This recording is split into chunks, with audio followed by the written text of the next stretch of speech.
Well, welcome. Today, I'm telling you, for Johnny D Meets the Stars, Talks to the Stars, that is, one of the best character actresses that you could find out there.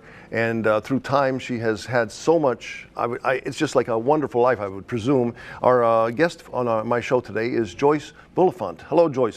Nice to be here. Let's start with the book that you have out. The book, My Four Husbands, My Four Hollywood Husbands, that is. Embarrassing title. It was originally Home Sweet Home, Where Is It? But a friend of mine who is an author called one day and he said, Joyce, I've got the title for your book. And I said, what? And he said, My Four Hollywood Husbands. I said, Bruce, that's disgusting and tacky and awful. I would never call my book that. And I hung up and I thought, well, it might sell books. And then I took a whole different tact on what I wanted to say, and it became a book about alcoholism, codependency, the effects it has on children, with the love story of my love with Roger Perry, the love of my life, running through the book. I've had brushes with it, with not my personal life, but with my uncle. Just to name my uncle, I'm not going to say, well, his name is Frank. And Uncle Frank was always, if he was not drinking, he would be excellent, a wonderful person. But when he started drinking, he would be pretty mean, pretty offbeat. Did you see that experience too? Yes, I mean, that's unfortunately what happened in the marriages. And I guess I had this huge ego, like a lot of women, and I thought, well, if I love them, then they'll be fine. They won't need to drink. They just need to be loved. And every day when something would happen, the next day I'd think, it'll be better tomorrow. It'll be a better day tomorrow. But it didn't turn out that way, and it took a lot of strength, and it does, to leave a marriage. But when you have two children, which I had when I left the first marriage, I remember the family doctor said to me, if you want to be a martyr and stay in the marriage, that's up to you. But you have two children that are in danger. And that did it. I was out there. And each time I learned a little bit more. And it wasn't easy. And it's not easy for anyone going through that. But I fed into the disease of alcoholism because I was codependent. I kept thinking, oh, that's okay. Don't worry. I know it'll get better. Things will be better. And that is very codependent. That just feeds into it. But I do believe that Roger, your late husband, their last husband, went through a lot of sobriety too after that. And you're great. You had a wonderful life with him. Yes, I don't think that the marriage would have lasted because I had learned too much by the time we got together in 2002. And he had been sober for 4 years, and he went to Betty Ford because he wanted to save his marriage that he was in. And actually, he would write to me from time to time, and I would encourage him, you're doing the right thing, and I know you're trying. But sometimes when the alcoholic becomes well, the partner of the alcoholic, it changes the relationship because the other party who is not the alcoholic suddenly doesn't have kind of this superior attitude, well, I'll take you, I know more than you do, or that kind of thing, whatever it is. But it changes the dynamics of the relationship. Well, God bless you. Sounds like you went through a lot in your life. Well, yes, but here I am. There you go. Hey, and certainly, let me ask you: did you keep relationships going on, like with James MacArthur? Certainly, a lot of folks, obviously, know of James MacArthur and the other folks like William Asher. But did you keep your relationship still going on, or did you basically just kind of slow them down? Absolutely. Okay. I had wonderful friendships with all the ex-Hollywood husbands. I did well. First of all, with Jimmy. We met in boarding school when I was 14. He was just a week older than I was. Okay. And we had a wonderful relationship. We had so much fun, and these two beautiful children, and a real young Hollywood star kind of thing going along with us, and we traveled the world and we laughed. Uh-huh. But the alcoholism became very serious and Yeah. was affecting my children and me. And I knew that I had to leave. It was very difficult because his mother was like my mother to me, and we were very close. And that relationship was really very difficult. I do a show called Remembering Helen Hayes with Love, Okay. and it talks about that whole relationship with films and letters and stories. And we were very close. Cool. Cool. And And just I basically. think I really cried. I really cried at Jimmy's funeral Uh-huh. because I think I kept thinking about what could have been. I know. I mean, I think that's again going back to my uncle. I think that's what he passed about 20 years ago, and yeah, what could have been. And you think about his family and Yeah, kids, and exactly. yeah, how and again, alcoholism is such a terrible, terrible thing. Yeah, it's an awful disease. It affects so many people who aren't the alcoholic, but there you are Sure, affected. sure. It's an effect on the whole family and Yes, friends. Uh, wh- yes. well, basically now let's basically talk about your career. I mean, you've had a career that's spanned many decades, and basically, I know. I'm startled when people will do a rundown or you go on IBDM, whatever that's called, oh yeah, and all these things. I said, I don't even remember doing that. yeah. You got the Internet Movie Database. I think you got a couple of pages easily dedicated to all your career. I know. And basically, one of the things that stands out, which I found out, the Brady Bunch could have been as easily Gene Hackman and you as husband and wife to the kids, but your character, I mean, I'm not sure exactly what all happened with Gene Hackman's character not being there, but you can explain what happened with you. And you were basically, until what, a couple of weeks before the filming of the pilot, and then things Not a changed. couple of weeks, about like the weekend before. My goodness. Could you explain what I happened was there? I had signed a 7-year contract, and I had gone off for 2 weeks. We'd been going out shopping in all the best shops in Beverly Hills and picking out the wardrobe for the show. And all the little girls were chosen to look like me.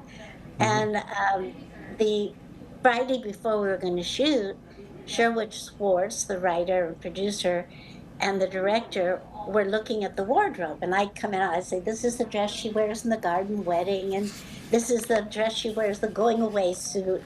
And they wouldn't say anything. They just sort of go, mm-hmm, mm-hmm. And they never do that. They always say, well, what about another color? What about a scarf? What about different earrings? They always have something to say, but they were just going, mm-hmm. So the third time I came out, sure, I looked at them and I said, is something wrong? And Sherwood said, sit down here a minute. I said, okay. And he said, Marty Starger, who was the president of ABC in New York, wants Florence Henderson. She's suddenly free from a film, and they want her. And I was taken aback. I was like, well, but I didn't say anything. I always think if you're not wanted, why push, you know? Hmm. But I had a contract and everything, and we have the same agent. Isn't that amazing? Well, And that's the way life works out sometimes. yeah, and Sherwood said, you know, we I wrote this as the Lucy show, and you're Lucy. You've got all the humor, and Florence is a lovely actress, but it'll be like the Donna Reed show, and we wrote the Lucy show, and we'll have to change everything. We'll have to get a different housekeeper, who was the straight person for me, and now Florence had to be the straight person for the new housekeeper. So everything got shifted around. Um, and Sherwood was so sweet. He said, well, no, tonight we're really fighting for you. And instead of calling, he came to my house to tell me. And I thought that was so sweet. And he said, the very next show I do, you will be in, and that's final. And it was. And he put me in a show called Big John, Little John with Herb Edelman. And it played in England. I remember going into a hotel room in England one day, turned on the TV, and there I was. Oh That wow. was a shock. Basically, I mean, if that didn't work out, but something did work out, a couple of years later, I guess you became Marie from Mary Tyler Moore Show, the wife to Gavin MacLeod's character on there. Yes, and I couldn't be on that all the time when they'd asked me to come back because I was doing the Bill Cosby show, Okay.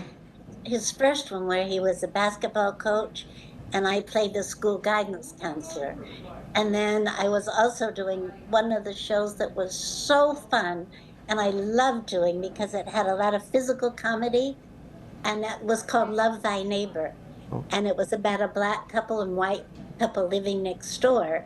And the black couple was the boss of my husband. Mm-hmm. And it was written so well. It was so funny. Hal Cooper was the director. And it was number 3 in the nation. And yet we were a summer replacement. And there was a whole article in Newsweek about it. And then Julie Harris, one of my very favorite actresses, was coming in a show called Over the Pickle Factory. Mm-hmm. And it didn't do well. So ABC put us, and that was a Marty Starger show, isn't that funny? And then they put us back on. But they didn't give a time slot. They didn't do any PR. They changed the time slot. They didn't do any PR. And at that time, it was when people said, if you want to get rid of the Vietnam War, put it on ABC. It'll disappear. and our show did, and it was a wonderful show. It was so funny. And then I guess you kept a pretty good relationship going with Gavin MacLeod even after the show. I mean, for many years until his death, right? Yes, he lived down the street from us. And, we just met all the time. We did a lot of charity events together. And we just had a great time. He was a wonderful friend. And his wife, Patty, that I see quite often now. All right, and then obviously beyond the shows and stuff, I mean, there are other shows like game shows that you appeared on many game shows from be it Match Game to Password Plus, and just wondering about those days. Was that a lot of fun, I guess? Oh, yes. I mean, Match Game was, I was the dummy always because I'm dyslexic. I couldn't spell. So I was embarrassed because you have to pick up what you've written and show. And because I couldn't spell, I was trying to think of things that would sort of be right but weren't quite right that I could spell. So I came across looking pretty wacky, and I was, and I am. Did you know how good I was on Password Plus? I know that you were on there, but I mean, you were one of the better ones, I presume. I was always winning, and when they had a celebrity one, I won that. And the reason cool! Is, I didn't know you won the celebrity contest.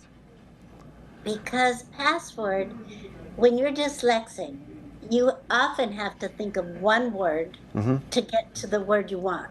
It's a brain thing that happens, and so it's called mnemonics. So I always had to, in life, I was so used to thinking, oh, is that this word or that word? So I was so used to doing that in my brain that I always had another word for the word that came up. Does that make sense? Sure. Oh, yeah. I mean, definitely. I mean, I can understand how that could work out. Definitely. Right. So Alan Ludden was. I mean, he looked like just a great gentleman. I mean, from Betty White and Alan Ludden. Did you know both of them by any chance? Yes. Betty wanted me to do Critics' Choice, a play with Alan, which we did, and that was fun. Yeah. And Betty, well, who didn't adore Betty? You're still got many, many years, I think, ahead of you on Hollywood. You could become like the next Betty White. I mean, you could be around until, 100. And, I mean, do you have any plans? I'm very busy. I love anything that will help children I'm involved with. And right now, I'm teaching 16 children a dance number and a song and some sayings for a gala for Tools for Tomorrow, which is an after-school art program that teaches children music, art, painting, writing, everything. And I love working with them. And then there's a place called Mama's House where young women have babies and they don't have a home. And I go and help take care of the babies, hold them when they go to classes.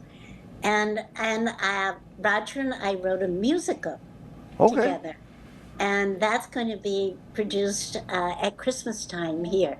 Alrighty. And hopefully I'll get some producers to come in and see it, because everybody, we've done 2 readings of it, concert readings, and it did so well, and everybody keeps saying, when is there going to be a production? So now there's going to be a production, and hopefully I can get really the Center for Performing Arts in Denver.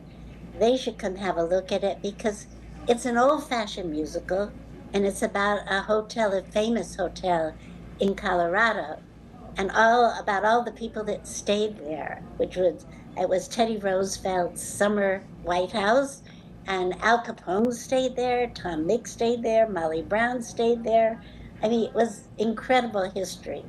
It's been a pleasure to have you on my show, and certainly I wish you a lot of good luck in the future, Well, okay? thank you, and hi to everybody in Mississippi.